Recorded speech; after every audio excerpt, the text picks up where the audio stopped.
हाँ dear students, अस्सलाम वालेकुम। आज मैं आपको जो नेकलेस है, स्टोरी है, उसका अब आखिरी हम लेक्चर देने जा रहे हैं। आप देखिए, नेकलेस जो है इसका आखिरी लेक्चर देने जा रहे हैं। तो आप निकालिए पेज 112 एंड पेज 113। ये कहानी जो थी मिस लॉयजल की, जो हार उसने लिया था, डायमंड नेकलेस लिया था अपनी फ्रेंड से, फिर वो उसने गंवा दिया, फिर उसको 36,000 फ्रैंक्स में रिप्लेस करके नया लाना पड़ा और अपनी फ्रेंड को दे दिया। अब जो कहानी जो है ये आखिर पर किस मोड में जाती है, इसका कल्मिनेशन, इसका एंड, इसका इख्ताम किस तरीके से होता है, वो अजीब गरीब चीज़ है। ठीक है, तो मैं आपको ये इसमें पेज 112 पे जो हम पढ़ेंगे आज, आप सुनिए। यहाँ पे खास लाइन एक मैं आपको यहाँ पर देने जा रहा हूँ, वो यह है कि आप देखिए यहाँ पे,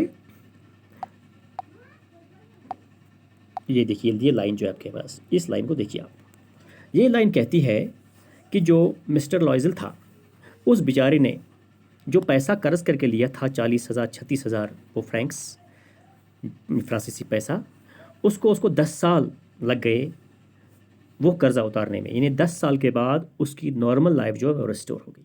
ठीक, यानी एक मामूली सी गलती से उसकी बीवी ने जो गलती की, उसने जो कॉफ़ी पर्ल का या हम कहेंगे डायमंड का हार जो है वो गिरा दिया कहीं, तो ज़िंदगी भर इनको वो मिजरेबल लाइफ जीनी पड़ी और इन बेचारों को काफ़ी वहाँ पे जो है प्रॉब्लम्स हो गई। ठीक, तो हम कहते हैं अब इसमें कि ये मिस लॉयजल जो है, इसने भी अपनी ज़िंदगी जो है कंजूसी की निकाल दी। इसने भी अब बुढ़ापे में कदम रखा था। अब यहाँ आप देखिए, यहाँ लिखती हैं ये, मिस लॉयजल जो थे seemed very old, she had become a strong hard woman, the crude woman of the poor household, her hair badly dressed, her skirts were her hands red, she spoke in a loud tune and washed the floors with large pails of water। यानी वो औरत जो ज़िंदगी में बड़े बड़े ख्वाब देखती थी, इस चीज़ ने इस हार को, इस हार की कीमत चुकाने में उसकी ज़िंदगी जिस तरह बर्बाद हो गई, वो यानी उस पर ये रिफ्लेक्ट हमारा ये पेज हो रहा है। यानी वो बूढ़ी हो गई, उसके बाल जो हैं वो सफ़ेद होने लगे, उसके कपड़े जो हैं वो फटे हुए थे, उसके हाथ जो हैं वो काम से लाल हुए थे। अब जो उसमें कहने की हिम्मत भी नहीं थी। वो जो फ़र्श था उसके कमरे का, वो भी धोती धोती जो इसका रंग जो है वो पीला पड़ गया था। ठीक है, यानी ये कहते हैं कि जब उस इस हार की कीमत, जो बड़ी कीमत को चुकानी पड़ी, उन्होंने उस हार की कीमत ने, उस चीज़ ने उनकी ज़िंदगी को किस हद तक मुतासिर किया। अब जो है, how would it have been if she had not lost necklace, वो सोचती है कि अगर मैंने वो नेकलेस को गंवाया नहीं होता, अगर मुझसे गफलत ना होती, तो शायद हमारे पास अच्छे पैसे होते इस वक्त और यही ज़िंदगी हमें देखने को नहीं मिलती। हु नोज़, किसको पता है, हु सिंगुलर लिफ is and how full of change, how small thing will ruin और सेव वन। र्यून के मतलब तबाही के होते हैं।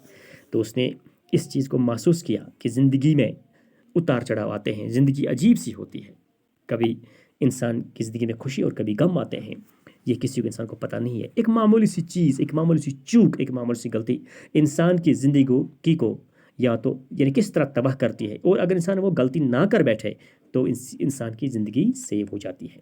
ठीक है, अब कहते हैं कि एक संडे को ये जो है लॉयजल जो है, ये एक इवनिंग वॉक पे वहीं पार्क में घूमती थी, तो अचानक जो है, she suddenly perceived a woman walking with a child. उसने अचानक जो है क्या देखा कि एक औरत को उसने देखा जो पार्क में घूमती थी। आप यहाँ पे देखिए, देखिए यहाँ पे ये लाइन देखिए आप, हाँ ये लाइन। तो एक औरत, यानी वो घूमती थी शाम को, और उसने शाम को देखा कि एक लेडी, शी सा a lady with a child but she felt her lady very young. ये लेडी जो थी, ये उसी की फ्रेंड, एक बचपन की फ्रेंड, मिस मैम फॉरेस्टर, जिससे उसने नेकलेस लिया था। स्टिल यंग, अभी भी यंग है, स्टिल प्रेटी, चमकीली है, जवान है, एंड स्टिल अट्रैक्टिव, और उसमें अभी भी वो अट्रैक्शन का फन था। Ma'am Loisel was affected, should she speak to her. अब मिस लॉयजल ने उसको पहचान लिया, अब कहती है कि मैं इससे बात करूंगी। ये सर्टनली, बहरहाल उसे बात करने गई, उसको सारा बता दिया। शी अप्रोच्ड हर, उसके पास गई। गुड मॉर्निंग जेन, वो बचपन में उससे जेन के नाम से बोलती थी। अब गुड मॉर्निंग कहा उसे। लेकिन जो ये मिस फॉरेस्टर जो है, उसने इसको पहचानने से वो कासिर रही, नहीं उसने इसको नहीं पहचाना, क्योंकि इसमें काफ़ी, मिस लॉयजल जो है इसकी बॉडी में काफ़ी चेंज हुई थी, ये काफ़ी एजड हो चुकी थी।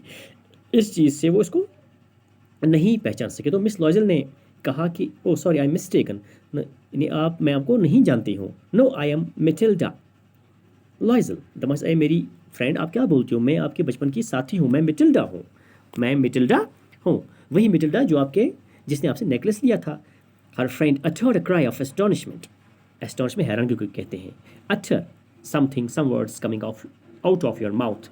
उसने कहा, यानी हैरान सी हो गई। अब मिस मैम फॉरेस्ट जो थी वो हैरान हो गई। उसने बोला क्या बोलती हो आप, ओ माई पुअर मिटिल्डा, क्या आप मेरी वही गरीब फ्रेंड हो, how are you, how have you change, यानी आपकी ज़िंदगी में आपकी शक्ल को, आपके जिस्म को क्या हुआ है, तुम्हारे फिजिक में काफ़ी चेंज आई, you have now complete change, you are now old, your hairs are grey, your hands are red, you there are wrinkles on your face and the body parts. Yes, I have had some hard days since I saw you, and some miserable ones, and all because of you. अब जो यहाँ पर ये मसला बनता है, ये चीज़ जो ये कहती है उसे आप देखिए यहाँ पे, ये बोलती है, इस आप पेज पे आप जाइए पहले, हाँ इस पेज पे जाइए आप देखिए ये लाइन जो है ये इसको देखिए, ये मैं आपको एरो से दिखाता हूँ।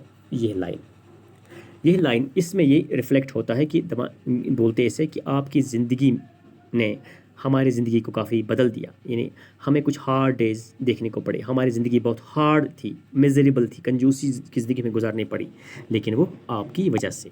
ये कहते हैं अपनी फ्रेंड को, बिकॉज ऑफ मी हाउ, तो मिस फॉरेस्टर कहती है कि आई डोंट, मेरी वजह से आपकी ज़िंदगी में ये तब्दीली क्यों आई, आप मुझ पर ये गिला क्यों करती हो। फिर कहती है वो उससे कि जब वो मिनिस्टर्स बाल था, जो फैंसी बाल सेलिब्रेशन था, उस वक्त मैंने आपसे एक वो लिया था, हार लिया था। हाँ बिल्कुल मुझे याद आ गया, तो मैंने आपको वापस वो किया, ठीक है। तो यहाँ पर जो है फिर कहती है वो कि उस हार की वजह से हमारी, ये देखिए आप, उस हार की वजह से हमें हमारी ज़िंदगी में एक प्रॉब्लम हो गई, and it has taken us 10 years to pay for it. अब ये खास लाइन इस पर है, ये अब जिसको एरो मैंने किया यहाँ पर, अब देखिए यहाँ पर ये, यानी उस हार के पंगे की वजह से, उस हार की वजह से हमें ज़िंदगी के हमने 10 साल जो गुजारे वो हमने बहुत ही गुर्बत और मुफलिसी में गुजारे। You can understand that it was not easy for us who have nothing, but it is finished and I am decently content. Miss Forestier stopped short, she said, you say that you bought a diamond necklace to replace me. वो से कहते, अच्छा मुझे अब समझ आ गया, इसका मतलब है आपने उसे गंवा दिया था, आपसे गफलत हो गई, आप या किसी ने चोरी कर दी उसकी, तो आपने एक नया डायमंड नेकलेस मेरे लिए लाया। तो ये वो चूक सी गई, वो हैरान सी रह गई।